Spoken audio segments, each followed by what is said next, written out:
Jadi Harry itu kayak pengen ngelihat ke arah atas. Begitu Harry ngelihat, ternyata dia ngelihat ada sosok pocong. Nah, pocong ini tingginya itu lebih dari 2 meter dan bahkan sampai hampir nyentuh atap, saking tingginya pocong ini. Ketika Pras ngelihat wajahnya yang menyeramkan, Pras itu langsung baca doa, mulai dari Al-Fatihah sampai Qul huwallahu ahad, dia baca semua. Nah, tiba-tiba si sosok perempuan ini itu datang, langsung menghampiri Pras dan menghadap ke wajahnya Pras. Si sosok perempuan ini langsung bilang, "Wocon saya sok mulai, aku rawat di."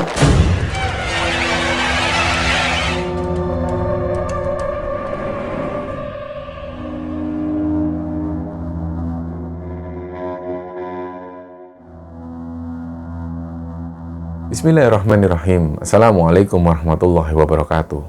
Sobat Kemara Sunyi dimanapun berada, pada kesempatan kali ini kami akan menceritakan sebuah kisah yang dibagikan oleh Sobat Kemara yang bernama Pras.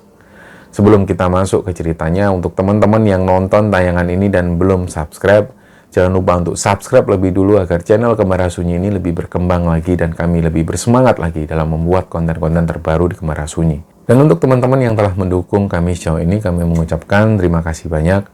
Semoga amal kebaikan teman-teman dibalas kebaikan berlipat oleh Allah Subhanahu wa Ta'ala.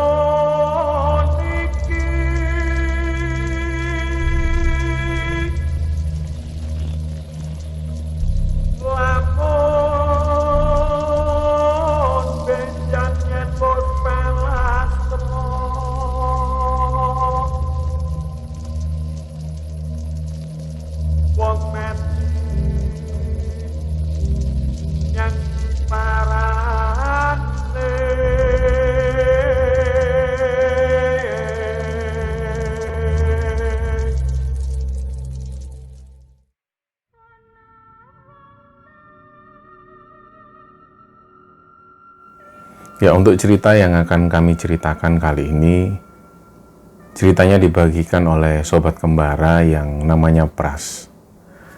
Jadi ceritanya Pras ini dari Jawa Timur, dan suatu ketika dia sempat bekerja di sebuah konveksi di daerah Jogja.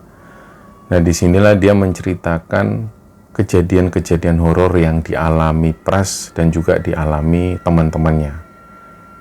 Nah, yang membuat Pras membagikan cerita ini karena pada saat tinggal di rumah itu, ini gangguannya benar-benar barbar. Dia nggak pernah sebelumnya diganggu oleh sosok yang seperti ini. Artinya, sosok yang mengganggu mereka di rumah itu, ini nggak hanya menampakkan diri, tapi dia juga mengancam dan bahkan dia menantang. Nah, awalnya di tahun 2016 itu Pras sempat mengalami kecelakaan. Waktu itu dia kerja di daerah Bekasi dan dia mengalami kecelakaan. Jadi setelah kecelakaan itu dia sempat dirawat sekitar 2 mingguan. Dan setelah keluar dari rumah sakit, akhirnya Pras ini memutuskan nggak lagi kerja di Bekasi. Dia memilih kerja di Jogja. Waktu itu di Jogja memang ada lowongan sebuah usaha konveksi yang dimiliki oleh satu orang pengusaha. Jadi dia ngelamar di sana dan waktu itu ada sekitar beberapa karyawan. Dan kebetulan waktu itu pas Pras masuk di usaha ini, usaha konveksi ini, memang bosnya ini sudah rencana mau pindah tempat. Karena tempat yang lama itu sudah nggak layak lagi untuk ditempati. Dia butuh tempat yang lebih besar. Tempat ini nantinya, kontrakan ini bisa juga digunakan untuk karyawannya nginep di sana. Jadi supaya karyawannya ini nggak cari kos-kosan lagi dan nggak mengeluarkan biaya untuk kos-kosan. Akhirnya hari itu mereka pun mulai pindahan. Nah, pertama kali tiba di rumah ini, memang Pras dan teman-teman ini merasa rumah ini kelihatannya beda. Rumah ini nggak terlalu besar, tapi dari bangunan-bangunannya itu terbuat dari material-material yang bisa dikatakan mahal. Jadi dia ngelihat, lantainya itu bahannya dari marmer. Dan di dalam rumah itu banyak sekali lukisan-lukisan. Dan umumnya lukisan ini selalu lukisan kuda. Di ruang tamu ada lukisan kuda dengan ukuran yang besar. Dinding-dinding itu bahkan digambar dengan gambar kuda. Bahkan di kamar yang nantinya akan ditempati bosnya itu juga ada gambar kuda. Nah, awalnya mereka cuma berpikir mungkin si orang yang punya rumah ini suka dengan hewan kuda. Nah, mereka awalnya hanya berpikir seperti itu, mereka nggak berpikir macam-macam. Mulailah mereka menempati rumah ini.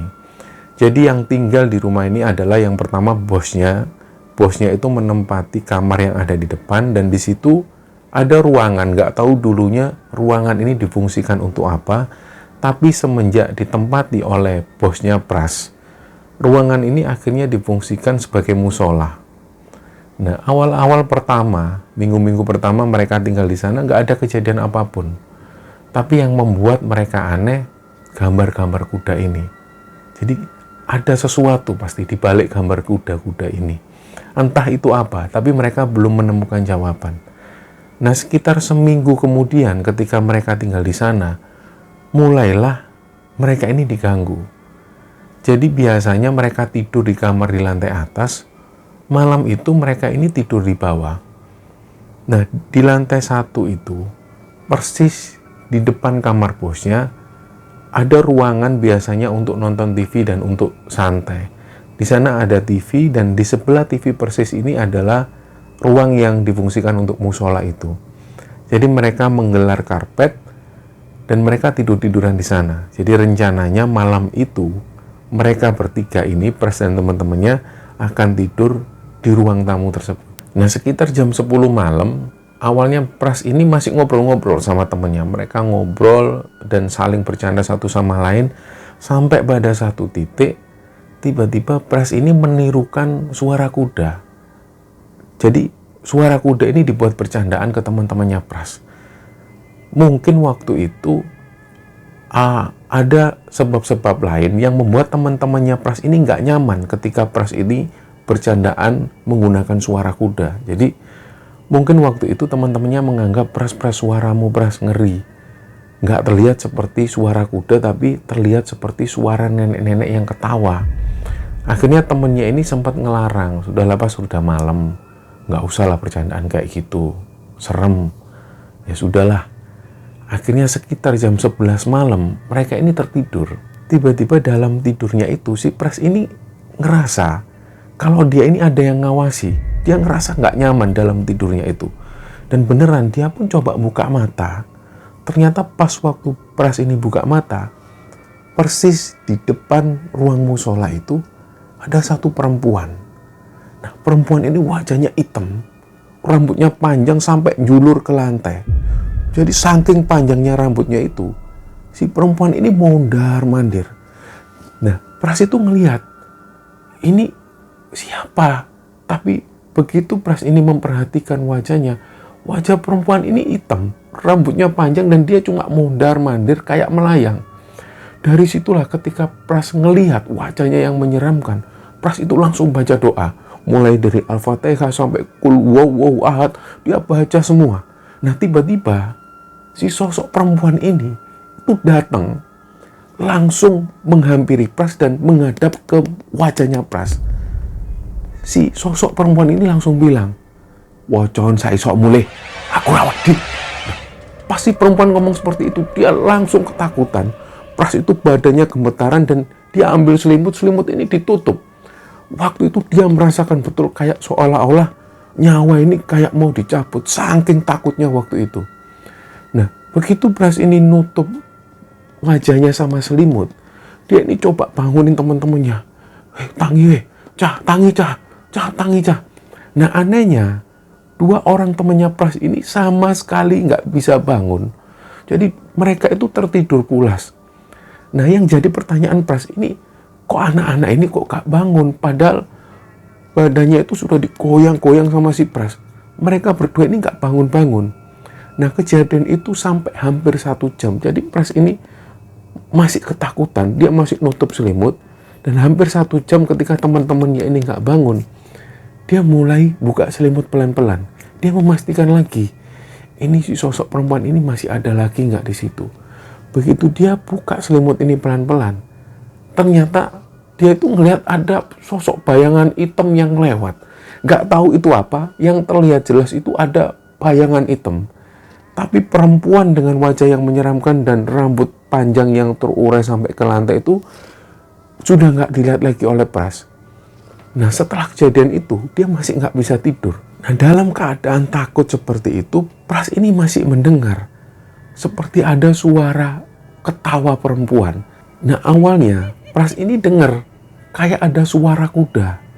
Tapi lama-kelamaan suara kuda ini berubah menjadi suara nenek-nenek yang ketawa. Nah, disitulah Pras ini masih ketakutan, selimut ini masih terus ditutup. Dan kejadian itu sampai subuh hari, Pras sudah benar-benar nggak bisa tidur. Barulah sekitar jam 6 pagi, dia mulai bisa tidur. Baru sekitar jam 8 pagi, dia bangun karena teman-temannya sudah mulai bangun. Begitu 2 orang temannya Pras ini bangun, Pras itu langsung tanya, "Weh, kalian itu semalam tak bangunin kok nggak bangun-bangun. Gimana kalian itu?" "Memang kenapa, Pras?" "Ngawurmu. Aku itu dilihatin sosok perempuan, rambutnya panjang sampai ke lantai." Lah, 2 temennya ini diam. Kayak mereka itu ikut-ikutan takut. "Kalian kenapa kok diam?" Ternyata 2 orang temennya Pras ini ngelihat sosok yang sama. Sosok perempuan wajahnya hitam, menyeramkan. Dan rambutnya panjang sampai terjulur ke lantai. Ternyata 2 orang temennya ini ngelihat sosok yang sama. Dan waktu itu kenapa ketika 2 orang temennya Pras ini dibangunkan oleh Pras, mereka nggak juga bangun. Sebenarnya waktu itu mereka berdua itu sudah nggak bisa gerak. Jadi mereka cuma bisa diam, ketakutan sebenarnya waktu itu. Karena sebenarnya mereka juga ngelihat sosok yang sama. Nah, dari situlah ketika mereka semua ini merasakan atau melihat sosok yang sama, mereka sama-sama ditakutin oleh sosok yang menyeramkan ini.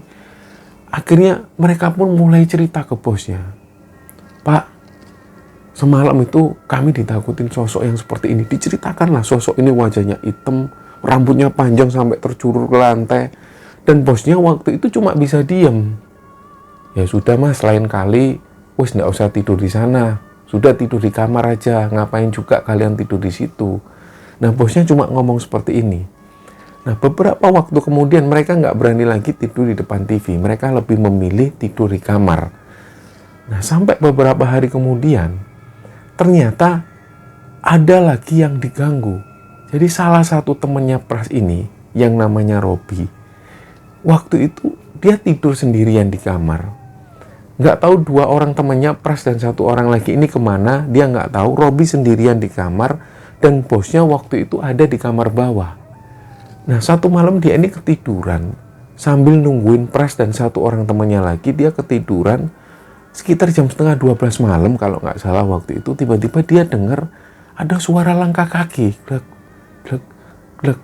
Nah, dia sudah mikir dari awal, kok ada orang yang pakai sepatu. Padahal seharusnya semua yang ada di rumah itu nggak pakai alas kaki. Sekalipun itu bosnya sendiri, nggak pernah pakai alas kaki. Tapi dia dengar kayak ada suara sepatu. Nah, semakin lama didengerin, ternyata suara sepatu ini berubah jadi suara langkah kaki kuda. Depak, depak, depak, depak. Dan itu benar-benar lewat di depan kamarnya. Disitulah Robi ini sudah nggak bisa ngapa-ngapain. Dia nggak mau keluar kamar dan dia juga nggak bisa bergerak sedikit pun. Jadi dia cuma diam. Nah, kejadian itu sampai sekitar setengah jam. Nggak lama setelah itu barulah ada yang buka pintu kamar. Dan waktu itu ternyata yang buka pintu adalah Pras dan 1 orang temennya lagi. Langsunglah mungkin waktu itu ketika Pras ini ngeliat si Robi itu wajahnya pucat. Pras itu langsung tanya, "Kamu kenapa, Bi?" "Aku tolong ambilin minum, Pras. Ambilin minum, Pras." Nah, 1 orang temannya lagi ini langsung turun ambil minum. Setelah si Robi ini minum, barulah Robi bisa cerita tentang kejadian yang dialami waktu itu. Siang itu pas mereka ini lagi makan, Heri tiba-tiba cerita, "Kalian tahu nggak? Sebenarnya aku ini juga pernah diganggu." "Loh, diganggu apa, Her?" Heri pun cerita. Ternyata Heri ini sempat mengalami satu kejadian yang gak pernah bisa dia lupakan. Malam itu ternyata pas waktu mereka bertiga tidur di bawah, persis di depan TV, sebenarnya Harry ini dilihatin sosok yang menyeramkan. Jadi waktu itu Harry ini tiba-tiba gak bisa gerak dan seolah-olah ada yang memaksa untuk dia ngelihat ke arah atas. Jadi Harry itu kayak pengen ngelihat ke arah atas. Begitu Harry ngelihat, ternyata dia ngelihat ada sosok pocong. Nah, pocong ini tingginya itu lebih dari 2 meter dan bahkan sampai hampir nyentuh atap. Saking tingginya pocong ini. Begitu Harry ngelihat sosok pocong ini ngelihat ke arah Harry dan kayak seolah-olah dia itu marah. Disitulah Harry ini sudah nggak bisa gerak sedikit pun. Dia langsung nggak tahu dia pingsan atau dia tertidur lagi. Dia nggak ingat kejadian itu. Nah, begitu Harry cerita ke Pres dan juga si Robby, dia ngeliat sosok pocong yang tingginya itu lebih dari 2 meter. Langsunglah mereka itu diam. Kamu kok nggak cerita dari awal, Har? Nah, aku ini sebenarnya takut. Jadi Harry ini sebenarnya orang yang penakut. Dan sebelum-sebelumnya dia nggak pernah dilihatin sosok yang menyeramkan seperti ini. Apalagi waktu itu adalah pocong yang tingginya lebih dari 2 meter. Jadi benar-benar membuat Harry shock waktu itu. Nah, orang lainnya yang tinggal di rumah itu selain 3 anak-anak ini adalah bosnya sendiri. Tapi selama tinggal di sana, hampir 1 bulan lamanya, bosnya ini belum juga cerita. Nah, jadi mereka cuma diem. Nah, satu kali mereka ini kerja, seperti biasa mereka kerja. Karena Pras ini penasaran, Pras waktu itu memberanikan diri tanya ke bosnya. Dia tanya, Pak, Bapak selama tinggal di sini ini ada gangguan nggak, Pak, yang aneh-aneh? Gangguan apa, Pras? Ya gangguan apa gitu loh, Pak. Kayak saya sama teman-teman ini loh. Kita semua ini pernah diganggu di sini. Kalau saya pernah dilihatin sosok perempuan yang menyeramkan itu yang wajahnya hitam. Nah, kalau si Robby itu pernah dengar ada suara derap langkah kuda yang melintasi di depan kamarnya Robby. Nah, kalau si Harry ini, dia cerita, Pak, dia pernah dilihatin sosok pocong yang tingginya lebih dari 2 meter sampai hampir nyentuh atap di lantai 2. Nah, kita semua ini kan pernah diganggu. Masa Bapak ini nggak pernah diganggu? Ah, enggak ah. Saya nggak pernah diganggu ah. Jangan aneh-aneh. Sudah sana kerja. Nah, setelah itu, Pras ini tetap kerja. Jadi dia cerita ke teman-temannya, enggak kok, Bapak nggak pernah diganggu. Sudahlah, berarti memang apesnya kita aja. Nah, setelah beberapa lama mereka tinggal di sana, suatu kali mereka ini dapat informasi dari tetangga-tetangga yang ada di sana bahwa sebenarnya rumah yang mereka tempati itu, ya rumah yang dikontrak oleh bosnya itu, dulunya ini sempat mangkrak 10 tahun. Jadi 10 tahun sempat nggak dihuni oleh siapapun. Nah, si orang ini, si tetangganya ini cerita dulu, Mas. Jadi ceritanya rumah sampean itu, yang sampean tempati itu, kenapa kok banyak gambar-gambar kuda? Beliau itu, memang kata orang-orang di sini ini, beliau itu pakai pesugihan jaran goyang itu loh, Mas. Nggak tahu bener apa enggak. Yang jelas orang ini pakai pesugihan. Dan kata orang-orang, beliau ini pakai pesugihan jaran goyang. Beliau ini asalnya dari Jawa Timur. Nah, kenapa di rumahnya itu banyak sekali lukisan kuda yang memang seperti itu. Nah, sebelum orang ini meninggal, rumah ini sudah dipasrahkan sama satu saudaranya dari Jawa Timur. Jadi setelah pemilik rumah ini meninggal, ya rumah ini dibiarkan kosong gitu aja. Ada kalau nggak 10 tahun rumah ini kosong, Mas. Terus bosnya sampean yang ngontrak rumah ini. Nah, ketika dapat informasi dari tetangganya, akhirnya mulailah Pras dan teman-teman ini menghubung-hubungkan. Ya berarti selama ini kita dilihatin sosok-sosok seperti itu ya wajar. Karena dulunya si pemilik rumah ini adalah menganut ilmu pesugihan. Nah, beberapa hari setelah itu ternyata bosnya ini langsung mengungkapkan kejujurannya. Nah, siang itu pas waktu mereka ini kerja, bosnya itu datang.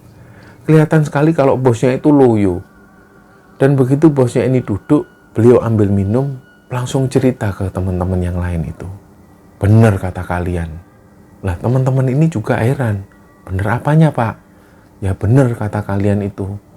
Kalian kan pernah tanya ke aku. Itu si Pras itu tanya ke aku kan, Pras. Katanya apa pernah aku ditakutin.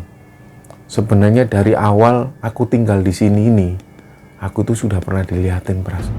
Oh iya tak Pak? Akhirnya mereka semua berhenti kerja, mereka pun mendengarkan cerita bosnya ini. 3 hari pertama mereka tinggal di sana, bosnya ini sudah didatengin sosok perempuan yang dimaksud oleh Pras. Nah, pada saat Pras ini cerita sebenarnya waktu itu, Pras waktu mengungkapkan ceritanya ke bosnya itu, dia ketemu dengan sosok perempuan wajahnya hitam, rambutnya panjang sampai menjuntai ke lantai. Dalam batin bosnya ini, kok Pras ini ketemu sosok yang sama, kayak yang aku ketemu sama perempuan ini. Nah, waktu itu, 3 hari pertama tinggal di sana, bosnya ini juga didatengin sosok perempuan itu, wajahnya hitam. Nggak tahu kayak wajahnya itu gosong atau gimana, wajahnya hitam yang jelas, dan rambutnya itu panjang. Jadi bosnya ini tidur, dan dalam tidurnya itu tiba-tiba kayak ada yang mengganggu di wajahnya.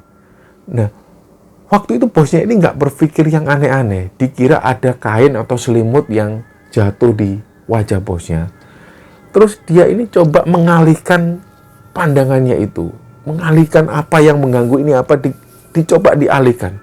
Ternyata begitu bosnya ini buka mata, ternyata yang nutupi wajahnya itu adalah rambut si perempuan ini. Nah, begitu bosnya ini buka mata, ternyata sosok perempuan ini melotot ke arah bosnya sambil ngomong, "Kowe lapo nang kini? Kowe lapo? Asyuk kowe." Sambil marah-marah seperti itu. Jadi bosnya itu sudah nggak inget lagi. Waktu itu bosnya langsung pingsan dan bangun-bangun sekitar jam 8 pagi. Nah, setelah kejadian itu, bosnya ini menyimpan. Dia nggak mau cerita ke karyawan-karyawannya. Ternyata beberapa hari setelah itu, dia ketemu lagi sama sosok perempuan ini. Dan waktu itu si sosok perempuan ini cuma ketawa-ketawa. Awalnya, bosnya ini dengar ada suara semacam kuda. Waktu itu bosnya ini mengabaikan hal itu. Karena posisi waktu itu antara sadar dan nggak sadar, akhirnya dia dengar terus suara seperti suara kuda.